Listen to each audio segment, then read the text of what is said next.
Imagine-se caminhando tranquilamente, quando de repente o som peculiar de algo atingindo o chão chama a sua atenção.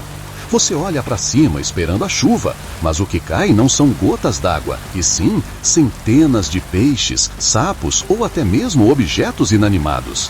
Sim, você não ouviu errado. Estamos falando das chuvas de animais, um fenômeno tão bizarro quanto real, que desafia nossa compreensão da natureza. Desde tempos imemoriais, relatos de criaturas caindo do céu têm fascinado e aterrorizado a humanidade. Não estamos falando de pássaros migratórios ou insetos voando, mas de eventos onde o céu se abre e despeja uma avalanche de vida aquática ou terrestre, em lugares onde a lógica simplesmente não se aplica. O que causa esses eventos surreais e como é possível que sapos, peixes ou até mesmo vermes subam aos céus para depois cair na terra?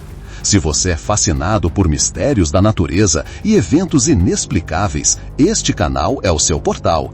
Clique no botão de inscrever-se e ative o sininho para não perder nenhuma de nossas investigações sobre os fenômenos mais estranhos do nosso planeta. Junte-se à nossa comunidade de curiosos e vamos desvendar juntos os segredos que a ciência ainda luta para explicar. Os primeiros registros de chuvas de animais remontam à antiguidade. Textos gregos e romanos, por exemplo, descrevem eventos onde peixes e rãs caíam do céu, muitas vezes interpretados como presságios divinos ou castigos dos deuses. Plínio o Velho, em sua História Natural, chegou a relatar uma chuva de carne e sangue. Imagine o pavor e a admiração que esses eventos causavam em civilizações que não tinham ferramentas científicas para explicá-los. Um dos exemplos mais famosos e recorrentes é a Lúvia de Peces de Ioro, Honduras. Há mais de um século, os moradores dessa pequena cidade testemunham anualmente uma chuva de peixes, geralmente entre maio e julho. O fenômeno é tão comum que se tornou parte da cultura local, com um festival anual para celebrá-lo. Como explicar que, ano após ano, peixes caiam do céu no mesmo lugar a quilômetros de qualquer corpo d'água significativo? Em 1873, na cidade de Kansas City, Missouri, uma chuva de sapos e rãs cobriu uma área considerável. Mas antes disso, a Europa já tinha seus próprios relatos. Em 1804, na França, o naturalista francês André-Marie Ampère testemunhou uma chuva de sapos em Lalém. Os sapos, ainda vivos, cobriram as ruas após uma forte tempestade. Relatos como esses desafiaram os cientistas da época, que buscavam explicações racionais para o que parecia sobrenatural. A explicação científica mais aceita para as chuvas de animais envolve fenômenos meteorológicos intensos.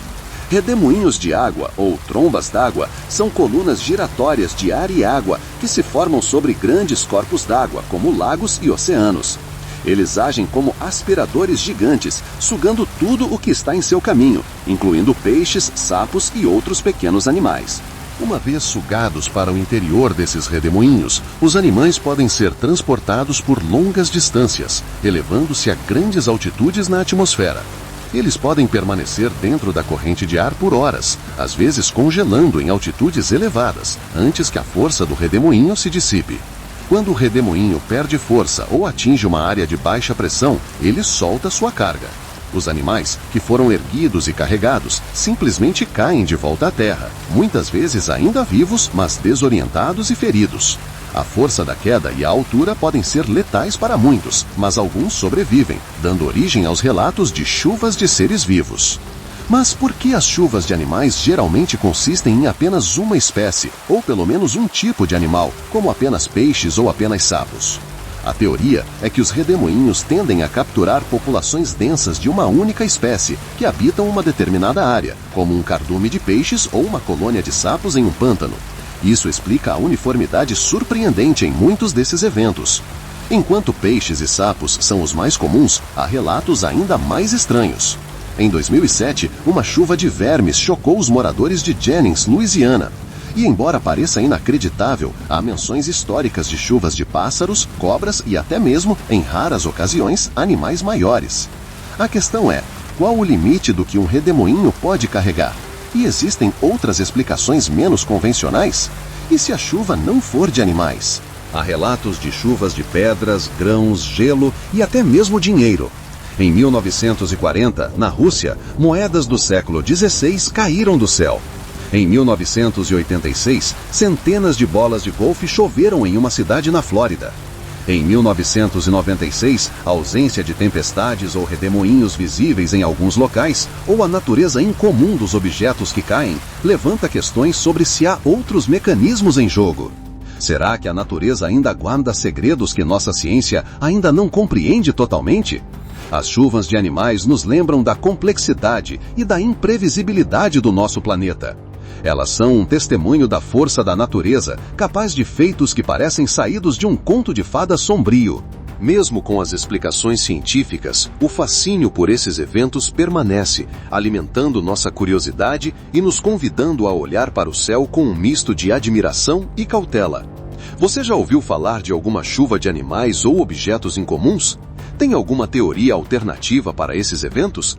Deixe seu comentário abaixo e compartilhe suas ideias e histórias.